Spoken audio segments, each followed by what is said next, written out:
That sounds like the rainforest. But why are there rainforest noises in Armstrong County? Let's find out. Education Today starts now.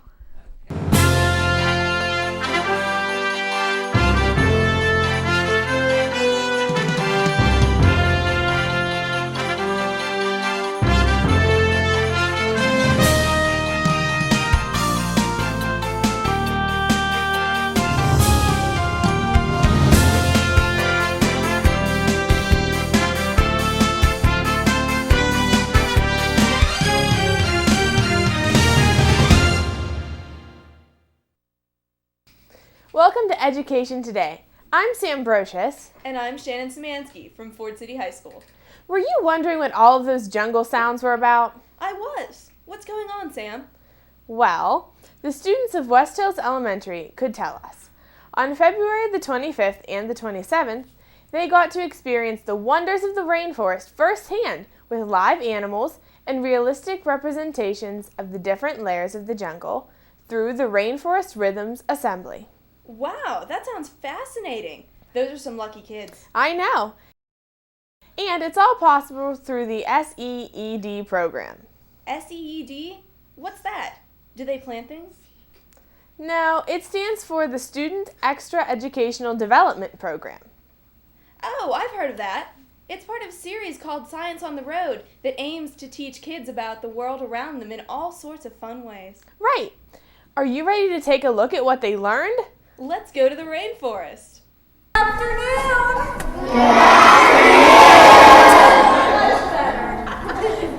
All right, boys and girls. Well, thank you guys for inviting us to your school. My name's Maureen. This is Kristen, and we're from the Pittsburgh Zoo and PPG Aquarium. Has anyone been there before? All right, a good bit of you. Yeah. All right. Well, you guys know what? I want you all to give yourselves a round of applause. Because of you guys and all your hard work, you collected enough chocolate save coupons to bring up to your school. So good job, guys. What we're going to do now is we're going to start a program we call Rainforest Rhythms. And we're going to talk all about the tropical rainforest. The tropical rainforest has lots of different things in it. They have plants and animals, and it's a very unique place. And there's several reasons it's a unique place. First off, does anyone know where you can find a tropical rainforest? What do you think? In the savannah. You know what? That's a good guess. What do you think? Africa. There are some in Africa, and the savannah is also in Africa, but they're very different places. What, Africa? Where else?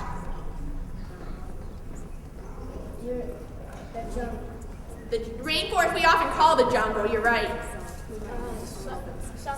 There's lots in South America. Where else? Yeah, good job. You know what? He took all your answers and turned them into one answer. Do you guys see that black line in the middle of the world? Yeah. Yeah, we call that the equator. It runs around the middle of the earth. But you know what? If you go down to that place, are you going to see a line on the ground? No, it's an imaginary line that we use to talk about this middle part of the world. And it's nice and warm there and sunny, and it makes a great place for a tropical rainforest. And in the tropical rainforest, what do you guys think it's going to be like? What do you think? Go ahead, what'd you say? Say water? Did I hear water? Water's absolutely right. There's going to be lots of water. Lots of trees. Lots of trees. Lots of leaves. Leaves. Fine. Fine. Is it going to be hot or cold? Hot. Hot. Yeah, the tropical rainforest is going to be filled with rain, of course, and it's going to be really warm. It's all year round. It's going to be 75 or 80 degrees. That's like our summer days all year round. They don't have the winter that we have. And they're also going to get at least 100 inches of rain. You guys think it rains a lot here? Yes. We only get about 30 inches of rain a year. They have at least 100 inches of rain, sometimes 400. There's a lot of rain in the rainforest. Now, let me ask you guys something. We're talking about the rainforest. Do you think it's important to us? Yes. Yeah, there's lots of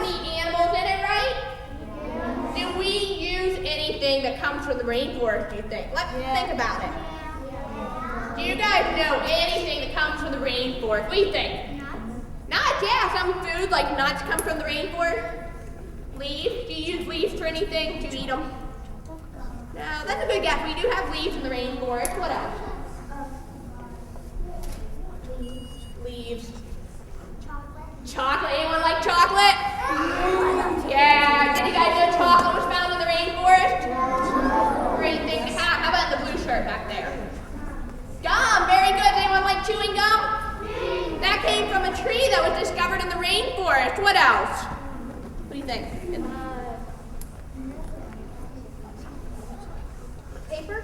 Paper, yeah, where's paper come from? Trees, right? Yeah, exactly. There's lots of trees in the rainforest. And so some of those trees could be turned into paper.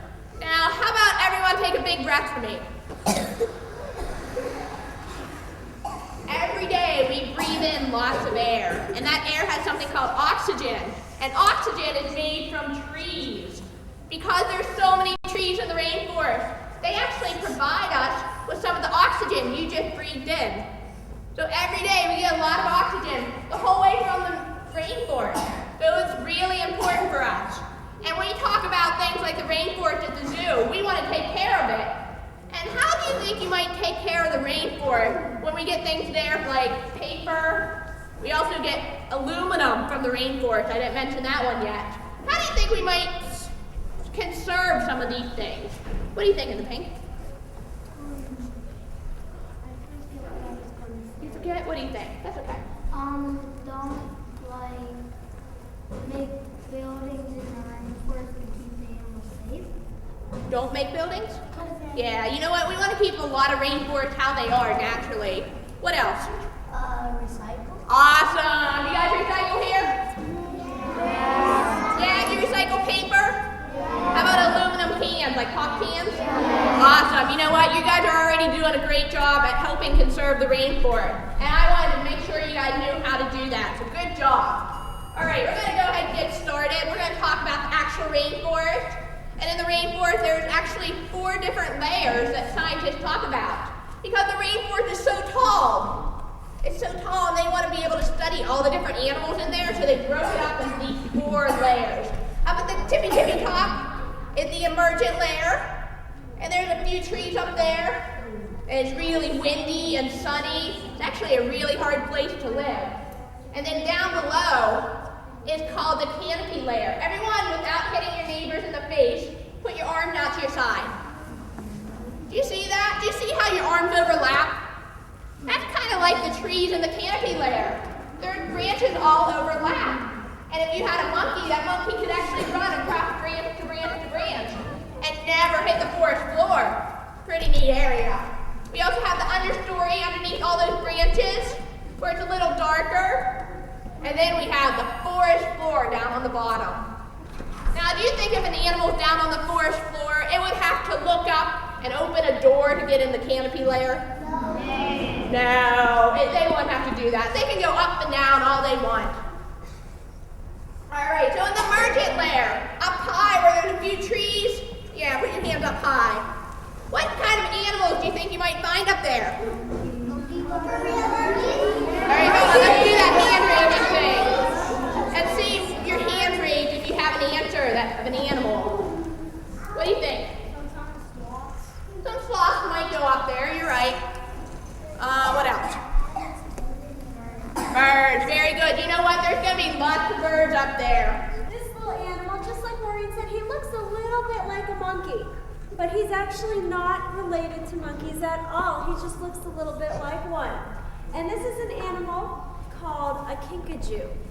And kinkajous love to live high up in the trees of the mountain of South America, of all those rainforests in South America.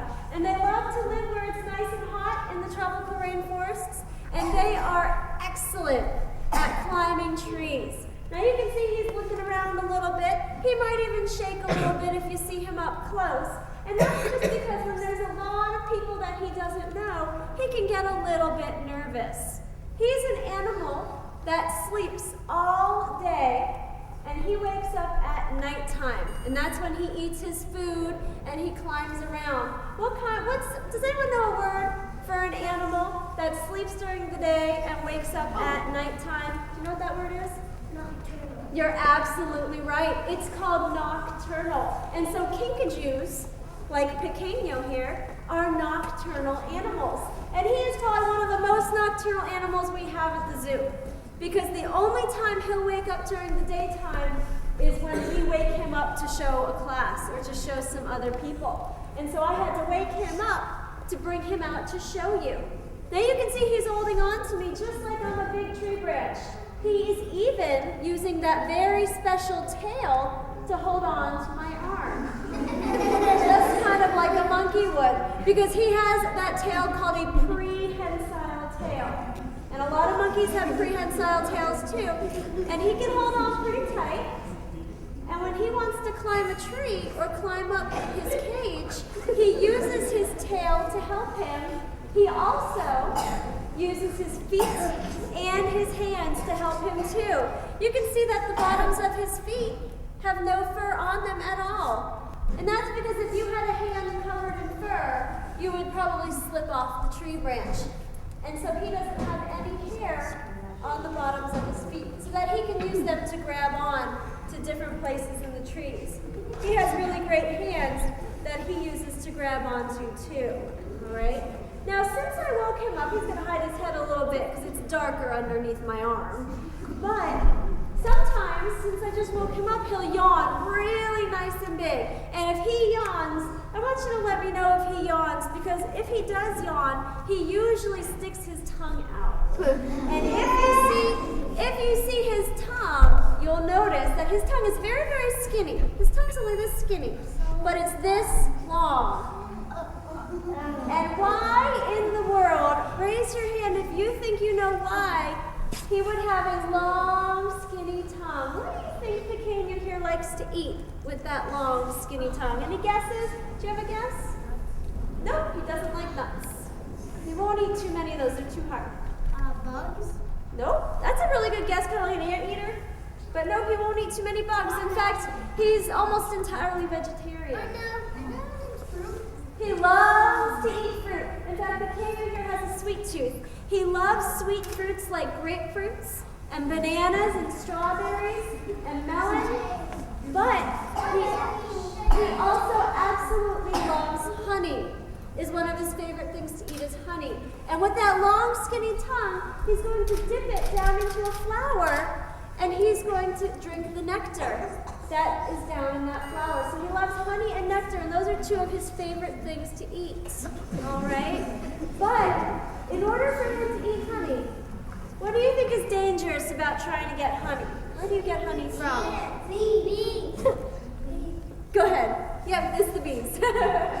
We heard it all around, huh? Because inside that beehive is where he gets his honey, and he uses his hands to try to break it apart in his teeth. He does have some pretty sharp teeth. He's actually related to the raccoons.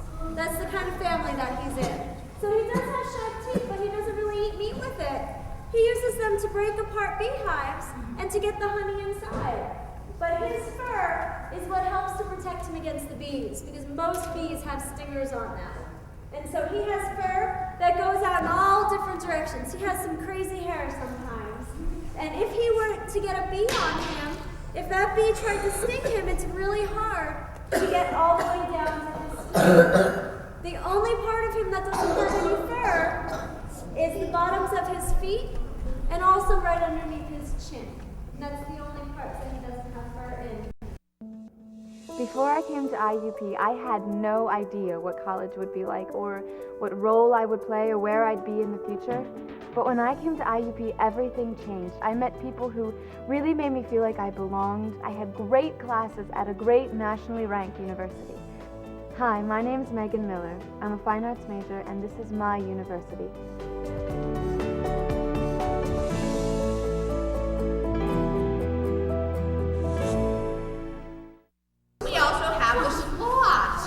Now, sloths are one of my favorite animals to talk about because they have a really neat feature on them. Do you guys think that you could hang upside down from a tree by only your fingernails? really hard, but you know what? Sloths are able to do that. They have really strong fingernails that they can just hang upside down with their nails, which is really neat.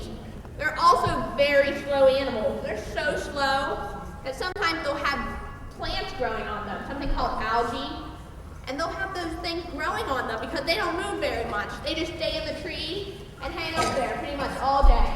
The only time they really ever move is to come down from the tree once a week. All right, so after this sloth, we're going to move down into something called the understory, right? Underneath the canopy layer. It's going to be a lot darker there because there's so many branches above it, and it's shielding out a lot of the light. It's still going to be pretty hot, though. What kind of animals do you think you might find in this layer? How about these ones? Everybody say that, yeah.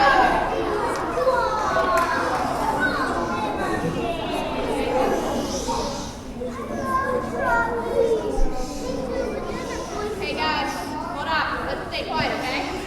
Yeah, you can find some frogs there. We have a special kind of frogs that we can find in the rainforest. And those are the poison dart frogs, or the tree frogs. Yeah, all kinds of different frogs. And you notice they're really brightly colored? Those frogs are really brightly colored for a reason. They're going to be brightly colored because they're warning other animals. They're saying to other animals, by being that bright color, they're saying, hey, stay away from me, because I'm poisonous. And so that's why they're brightly colored. They're not going to blend into the trees or do any of that kind of stuff. They want animals to know that they're going to taste really bad. Yeah, so those are really neat animals. What else? Reptiles.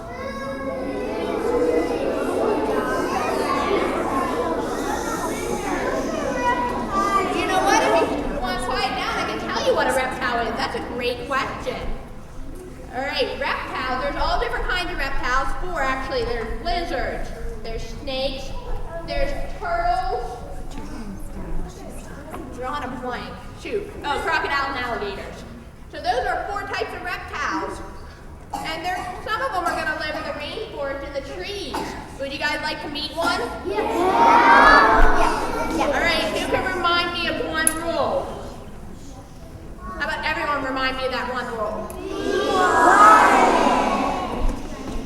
We're just going to put our hands in our lap and glue that bottom down, okay?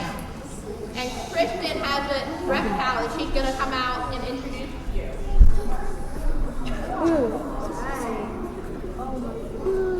All right, now out of the groups of reptiles that I heard Maureen tell you, there's snakes, lizards, turtles, and alligators and crocodiles. Who can tell me which one of those kinds of reptiles she is right here? If you stay nice and quiet, I'll tell you. What is she? She is a lizard, very good. And what makes a lizard different from the other types of reptiles is a couple of things. One, she's not a snake because she has legs, right? Snakes don't have legs. Another thing that helps her out as a lizard is that on the tips of those legs are her fingers. And on the ends of her fingers, she has claws. And those claws are one thing that really, really, really helps her to climb trees. Now you can see I have her sitting on a stick. This is one of her favorite sticks that we bring her out on. And she loves to be on this stick, and I love her on this stick because her claws are so nice and sharp. It's what helps her to climb. That if I were holding her on my arm, she would use those claws to hold on pretty tight. And sometimes she holds on very tight. And so it's just a lot better to hold her on this stick, and it's easier for us so that we don't rip off her arms a little bit. Now, one other thing that really helps her to climb besides her fingers and her claws is her tail. Now, just like that kinkajou that we saw, this lizard has a really long tail that she can grab onto things with. Now, I used a word before to describe that kind of tail. It started with a P. Does anybody remember the name that I used to describe her tail? It's kind of a long word, and I said it fast. Do you remember? No? That's okay. It's called a prehensile tail. Remember that one? And prehensile just means that she can grab onto things with it, like a branch, a tree, or a stick. And so her prehensile tail and her claws help her to climb. Now the kind of lizard that she is called a skink. S-K-I-N-K, a skink. And a skink is just a certain kind of lizard, and this prehensile tail skink is one of the largest kinds of skinks that there are. And she's just not any kind of prehensile tail skink. She is called a Solomon Islands prehensile tail skink. And I know it's a little tough to see on the wall, but there's a picture up there of Australia. And the Solomon Islands is a group of islands just off the coast of Australia. There's a big red arrow up there. And that's where she is from. That's where these kinds of skinks are from. They're from the rainforests in those islands. All right. Now, she has a lot of green on her body, doesn't she? Yeah. I'd say she's just about all green. Her scales are green, and you know what? If you look close, even her eyes are green. So her green eyes and her green scales help her to camouflage. And she blends right in with the trees so that predators won't be able to see her. And that's what helps her to stay nice and safe. All right, because she's not all that fast. All right, and she kind of can't really use her teeth to help her to protect herself. And that's because she only has two. She only has 2 teeth in her mouth, that's about it. But they don't look like ours, they look a lot different. She has one big long tooth that goes around the bottom, and she has one big long tooth that goes around the top. And both of these teeth are rigid, kind of like the edge of a knife. And that helps her to bite into a piece of fruit, and she moves her teeth back and forth like a knife, and she cuts off a piece for herself to eat. And so she loves to eat fruits and greens and berries and a lot of sweet fruits like that. And that's really what she likes to eat. Maybe strawberries and grapes and melons and things like that. Yep, that's what she likes to eat. So the next layer, the last layer of the rainforest, is going to be the forest floor. And that's exactly what it sounds like. It's the floor, the dirt in the forest. And it's going to be actually really dark there because there's going to be so many trees up above it shading out all the light. It's still going to be pretty warm, and it's going to be like, you guys remember how it is in the summer? It's really sticky, and it's really humid and muggy. That's what it's going to be like. And so there's lots of different kinds of animals that live there. One of the first, gorillas. Now gorillas aren't tree climbers. A lot of the other apes are tree climbers. Gorillas are much too big to be climbers. So instead, they're going to live on the ground. And who can show me, just sitting where you are, what they walk on? Let me see. Can you demonstrate? All right, I see some people going in the back. Everyone go like this. Like this. They're actually going to walk on their knuckles. They're just going to roll their hands up like that and walk. But their arms are so much longer than ours that they can actually reach the floor just by bending over a little bit. See how short my arms are? Gorilla's arms will actually reach the ground. So they have nice long arms for walking around. They're also going to eat mainly vegetables and fruit and leaves, stuff like that. They're pretty much vegetarians. And they're going to live in big family groups. So if you see one gorilla by himself, that's a little unusual. Most of the time they'll live in a big family. And it's going to be ruled by the big silverback. That's the big male who's in charge. He makes sure everyone knows where they're supposed to be. Make sure no one's fighting. Kind of like the big adult of the family. So those are the gorillas. At the Pittsburgh Zoo, we actually have 9 right now. So you can come over and see our family. Actually, let me go back one. And Kristen's going to bring out another animal. And I'm going to, you guys, hold up. Remember, first rule, you got to stay nice and quiet. Let's do crisscross applesauce and put our hands in our lap. And I'll go see if she's ready yet. All right, she's ready. So make sure we stay nice and quiet. I'm not even going to give an introduction on this, okay? Be surprised.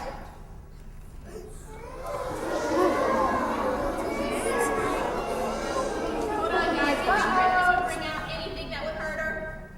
No. Do you think I would put her around my waist if I think that he would hurt me? No way. I would never bring an animal out that I think would hurt anybody. All right, this animal is a snake. I heard that over here. And this snake is actually very, very active today because he actually just finished shedding. And that's because when snakes want to grow bigger, they shed their old scales and they have new ones underneath that are nice and smooth. And so these scales that you're seeing are his new scales that he just shed off his old ones. So he has a brand new set of scales on today for you, which is very nice of him to do. And each time they shed their scales, they can grow a little bit bigger. So he just grew bigger too when he just shed those scales. His name is Squeeze, and the kind of appropriate, huh? Well, his name is Squeeze, and the kind of snake that he is he is a South American red-tailed boa. And he is a boa constrictor, and he's called a red-tailed boa because he usually has a little piece of red down by the tip of his tail. But he just shed, so it's actually very, very light right now. All right? But he's also going to stick his tongue out at you and at me. And the reason he does that is the same thing that lizard was doing, is he is smelling with his tongue. And he might be smelling for something to eat. He might just be smelling because he wants to know what's all around him. All right? And what do you think he eats? He needs meat, of course he eats meat. He's a carnivore, and the reason he eats meat is because that's all his body needs to survive. Now, what kind of meat do you think he wants to eat? Do you think he wants to eat me and you? No, he doesn't want to eat me and you, and I'm going to tell you why, but we do have to remember to keep our voices down. And the reason why he doesn't want to eat me and you is because we're too big for him to eat. His head's only this big, and he can eat something about 4 times the size of his head. So he can eat something about this long. But what he likes to eat is mice and rats. He loves to eat rats. That's his favorite thing to eat. Sometimes when we give him mice, he doesn't even eat them because he doesn't want a mouse. He wants a rat. All right, so that's his favorite thing to eat at the zoo. And so he's sniffing around, all right, in order to smell. Now, Squeeze here is he's probably about 8 feet long now, and he weighs close to 20 pounds, all right? And so he still has quite a bit to grow. Now, a lot of big snakes in the rainforest, they'll live down on the forest floor because it's where they can find a lot of food. But there are some of them that do like to travel up the trees in order to find some more stuff to eat. Sometimes they'll eat monkeys or birds, or they'll eat eggs that also come near where the birds are. All right? Wow! I never knew the rainforest was home to so many interesting plants and animals. Me neither, but I'm so glad that Science on the Road provides learning opportunities like that. Let's hope that more of their programs will come to visit the area. I agree. Well, that's all we have for you today. I'm Shannon Szymanski. And I'm Samantha Brocious from Ford City High School. Thanks for exploring the rainforest with us on Education Today.